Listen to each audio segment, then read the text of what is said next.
Are you interested in being a better husband, a better father, and a better man at work? You are in the right place. Welcome to Rock Solid Men, where we're becoming better men led by the God who created us. I'm Chad Starfelt, and I'm your host. Join me for a weekly dose of truth as we seek to become better men of God. Today we're talking about making parenting simple. I've been doing this parenting thing for quite a while. My oldest daughter, Sarai, is 20. She's in her last year at Concordia Mequon, going into social work. Caleb will be starting at UW-Madison this fall. He's going into mechanical engineering. And my youngest daughter, Eden, is 14, and she's just in the middle of those teenage years, and she's a blast. This stuff I'm going to share with you today will work with pretty much any age your kids are, although I will say it tends to lean a little bit more for parents of younger children. But if you still need some tips for your middle school or high schoolers, this certainly will work as well. I'm going to talk about 4 mottos from the Starfelt household. And really, this stuff does stem from God's Word as well. But these were mottos that we basically lived by and continue to live by as we parent our children, or at least 4 of some of the main things that led us. Number 1 is let the ticket do the work. How does this work? We learned this from Dr. James Dobson a long time back, Christian psychologist, author, teacher, lecturer, wonderful leader, and he teaches about the policeman and the speeding ticket. This is how it works. When you are speeding and the policeman stops you, it's not a big argument. It's not an emotional experience about you disobeying the law. It really boils down to the policeman deciding whether he's going to give you a ticket or not. Obviously, it depends on how fast you were going and how you respond to the policeman, all of those sort of things. And it might become a little bit of an argument in that you might speak back to him or talk back to him. Hopefully, at least most policemen or women will not talk back or argue with you about speeding. So, they will simply look at your record, get your driver's license, all that sort of thing, and then if they feel like you deserve it, they will give you the ticket. They will give you the consequence. So, it's similar with parenting. Let the ticket do the work.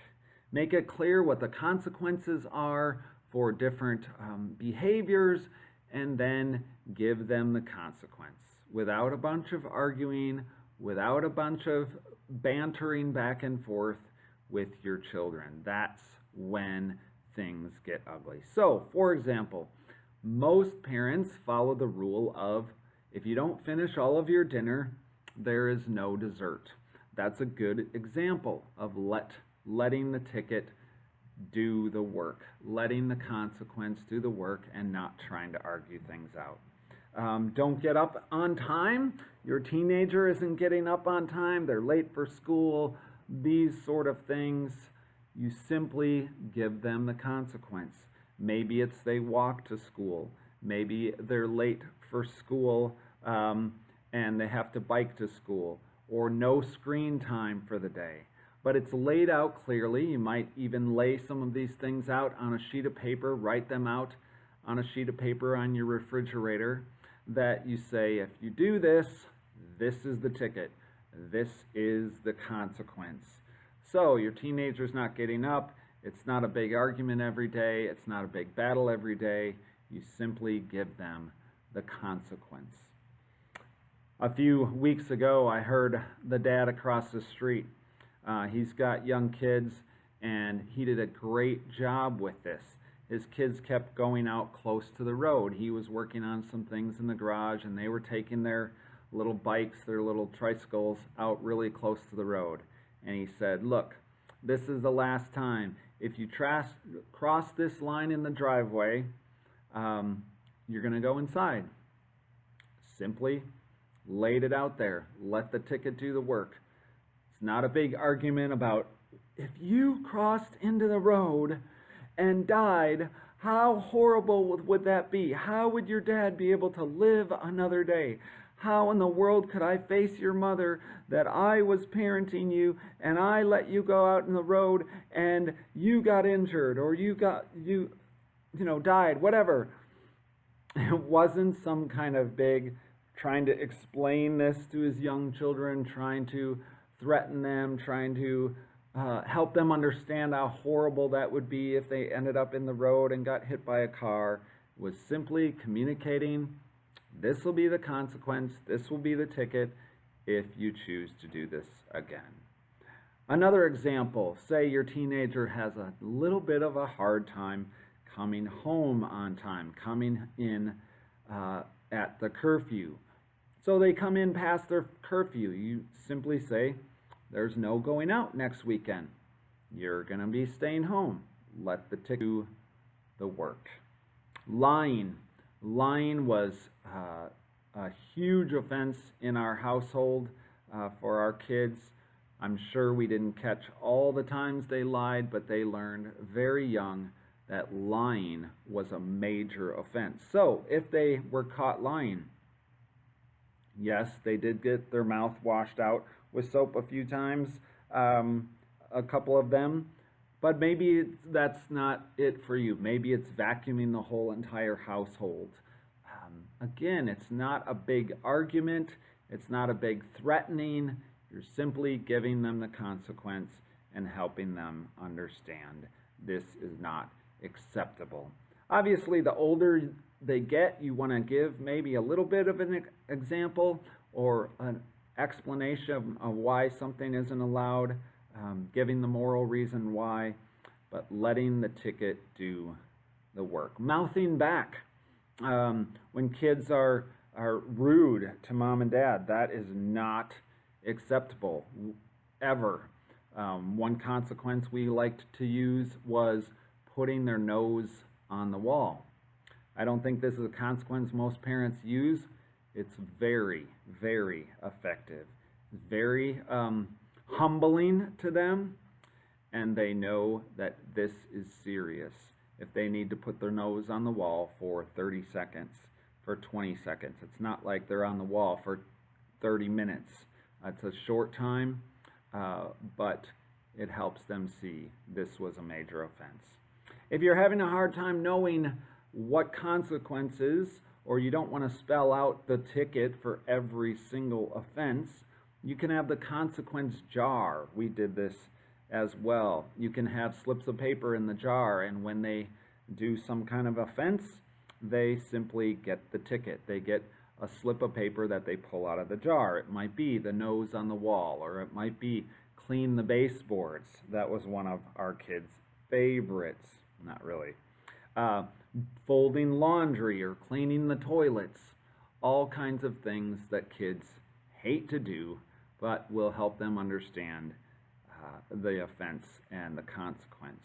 Hebrews 12, verse 11 in God's Word says this: no discipline seems pleasant at the time, but painful. Later on, however, it produces a harvest of righteousness and peace for those who have been trained by it. Discipline is important, and discipline does not always mean some horrible, evil consequence like a spanking or something like that. It can be something smaller, but letting the ticket do the work. If you don't discipline, if you don't have consequences when your kids are little, you are definitely going to face bigger issues when the kids get bigger. All right, so that's number one. Let the ticket do the work. Number two, fussing gets you nothing. This is when they want something more or something different than what you offered them.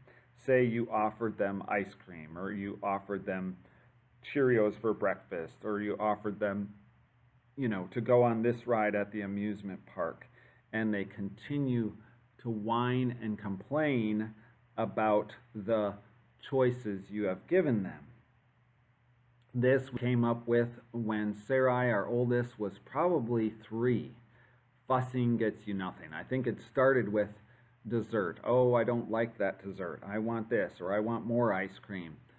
Well, fussing gets you nothing. So if you complained about what we offered you, a dilly bar or a popsicle or whatever, then you just get nothing. And it gets rid of all arguments, and it gets rid of the complaining. So if they want a bigger ice cream cone than Grandma said, and she's along and you're at the ice cream shop, and Grandma said that each of the grandkids could have a kid-size ice cream cone, but they want a medium, well, this is going to be hard. It's not going to be easy to do, but they will learn rather quickly when you say, you fuss about it, you get nothing. You know the rule. You're not getting any ice cream today. Or you're at the store and they're flopping on the floor because they want this toy or that at Walmart or Target. Well, certainly don't cave into them, because then you're just teaching them that their ways are effective. Their temper tantrums are effective. They should not get a toy. If you're at the amusement park and they want the bigger ride, the more expensive ride, they want the roller coaster instead of the Ferris wheel, but it costs more. Well, then they're fussing about it. They don't get it at all. And I just encourage you, don't threaten them. Don't say something like, if you don't stop whining about this, we're going home right now. Parents do this. You're at Grandma's house, you're at some park somewhere, you're at the amusement park, you're at some family gathering 2 hours away, or some event an hour away. You know you're not going to immediately go home if they don't listen, if they don't respond and quit whining. Don't say, we're going to go home if you don't stop fussing, because you're not going to follow through with that. But you can do something smaller. Fussing gets you nothing. If you're complaining, then you don't get what you want. Proverbs 29:17 says, discipline your children, and they will give you peace. They will bring you the delights you desire. When we discipline our children, when we give them consequences, when we take away things, when they fuss about things, it teaches them discipline, it teaches them respect, and it brings peace and delight to our home. So, number 1, let the ticket do the work. Number 2, fussing gets you nothing. Number 3, whining gets you double. You might wonder how this one is different than the last one. The fussing gets you nothing is when they want something more than what you've offered.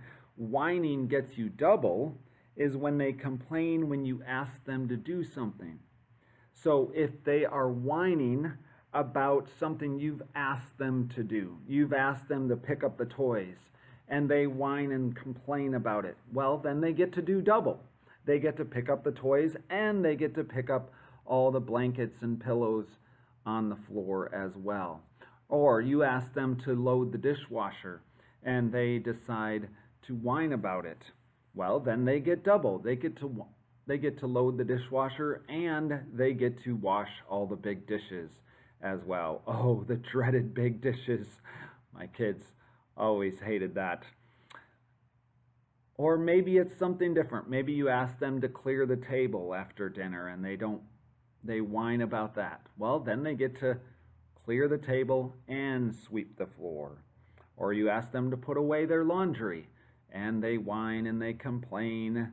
Well, then they get to put away their laundry, and they get to put away all the towels for the bathrooms and the kitchen and whatever else is laying out from the laundry basket. you ask them to mow the lawn, and your teenager whines and complains, well, then they get to mow the lawn and sweep the driveway.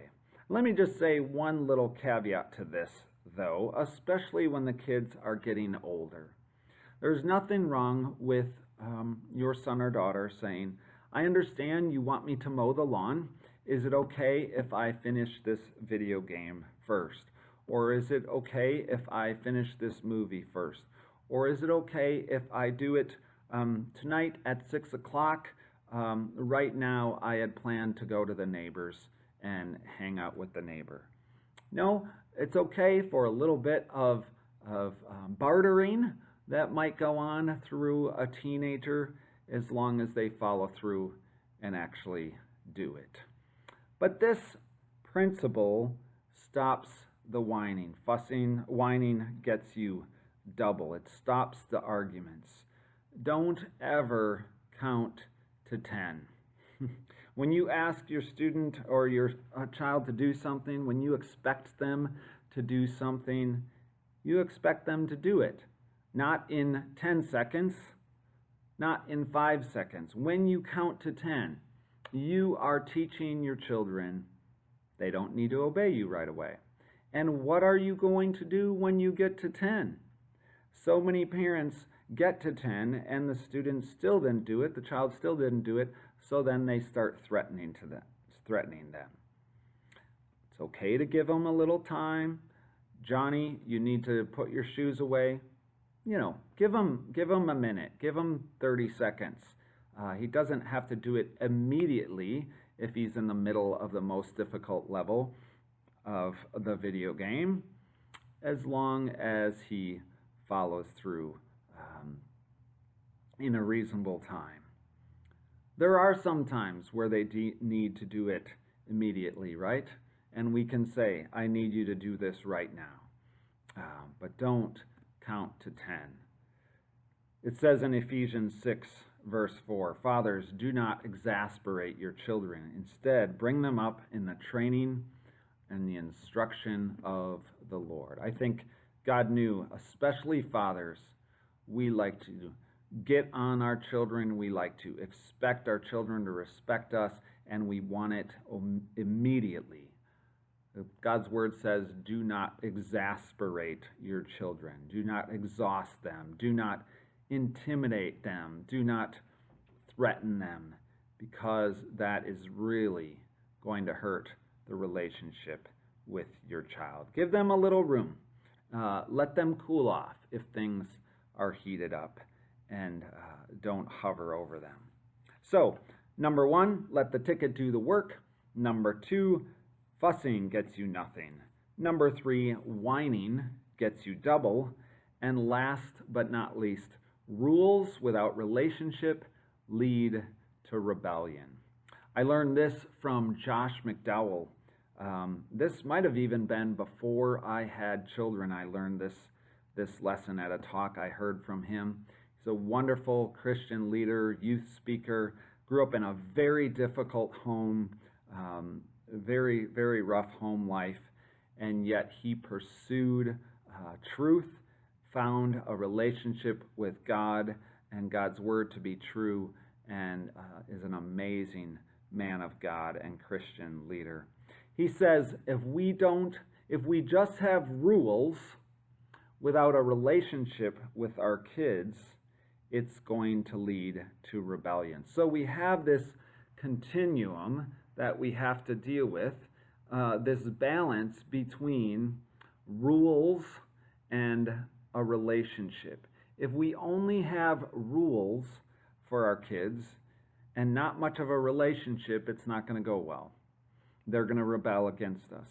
And the truth is, if we only have a relationship, if we have no rules, if we have no expectations, ultimately that does not go well either. If we act like our children, if we are so big on the relationship that we have no expectation for them, that often backfires as well. So here's some examples in our own life. And you might think I'm crazy. you might think I'm weird that I didn't allow this, but when Harry Potter came out, I wasn't a big fan. It had witchcraft in it, it had all kinds of spells, not a lot of Christian, not really any Christian worldview in those books, and so I didn't want my kids to read it. That was an expectation that was weighed with relationship. And we were able to navigate that. Actually, now my son is dating a girl who loves Harry Potter, and he's almost finished reading all the books. But there's an expectation that we were able to live out because we had a good relationship with our kids. Later on came the Hunger Games. This got a little bit more difficult. My daughter was older, my oldest, and we were saying no, and a lot of her friends were reading the Hunger Games and then seeing the movies. This got difficult. We still had our ground. I didn't like the idea of a show, books, where teenagers kill each other. I just thought I didn't need to know anything more. A show about kids killing each other. I'm not a big fan of that. And so, again, when they were younger, in their middle age years, they were not allowed to do that. Expectations should be very high when they're young, and as they get older, you lean more towards the relationship. Obviously, you want a good relationship with your young children as well, but in this continuum between expectations and relationships, you start heavy on the expectations, and then as they grow up, you lean more towards the relationship and you give them more freedom.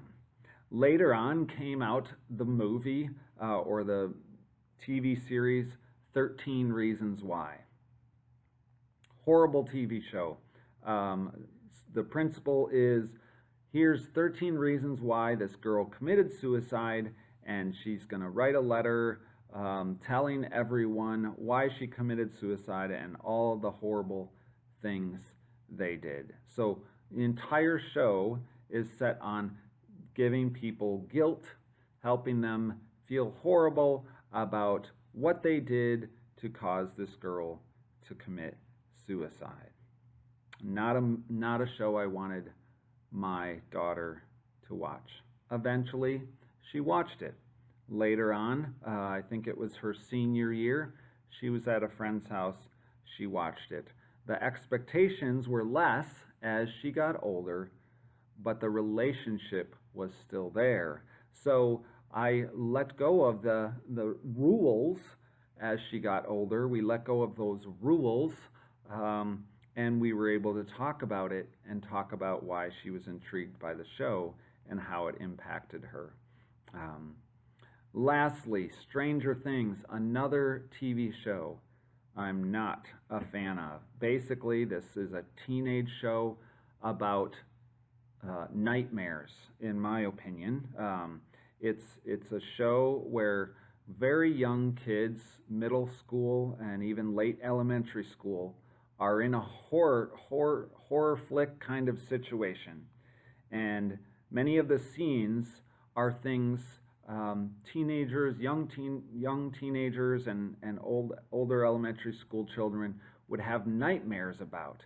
And these kids are living out these kinds of horrible, scary, threatening situations. Why would you have your teenager, why would you have your elementary school child watch a show that's basically nightmare after nightmare every single week? I think it's horrible that the producers put these young kids in this show. I think it's horrible that they're seeking to get that kind of audience from that age of students.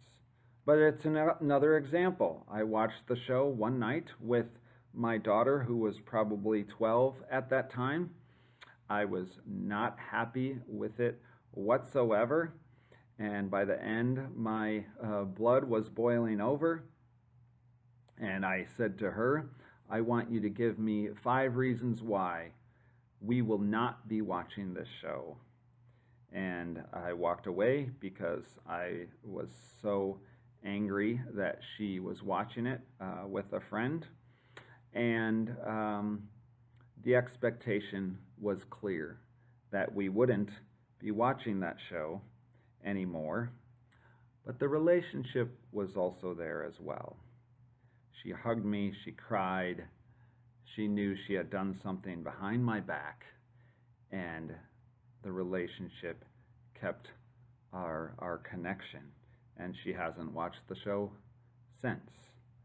Expectations and relationship, something you have to balance, and you have to be careful that you have both as secure. Again, starting out with high expectations, leaning more towards relationship as the kids get older. Obviously, you want relationship when the kids are little, but you have to let go of some of those expectations as they get into their late high school years. And if you have good rules and expectations and relationship all those early years, you won't have problems as much in those later years. Proverbs 13:24 says, "Whoever spares the rod hates their children, but the one who loves their children is careful to discipline them." So when we have a love for our children, when we care for them, we balance this well, and we do have discipline, and we use expectations to demonstrate our care for our kids. So that's the episode for today, Making Parenting Simple. Number 1, let the ticket do the work. Number 2, fussing gets you nothing. Number 3, whining gets you double. And number 4, rules without relationship lead to rebellion. Please subscribe and comment when you do that. It really helps promote the podcast. Send this to a friend. I encourage you to send it to another guy who's on this father journey. And I also encourage you to tell your kids tonight something you love about them. Make it clear that you value them, that they're important, and tell them something that you love about who they are. I value your feedback. I encourage you to send any kind of thoughts or feedback to me at RockSolidMenToday@gmail.com. Again, it's RockSolidMenToday@gmail.com. And I look forward to speaking with you again next time when we talk about what is a godly man.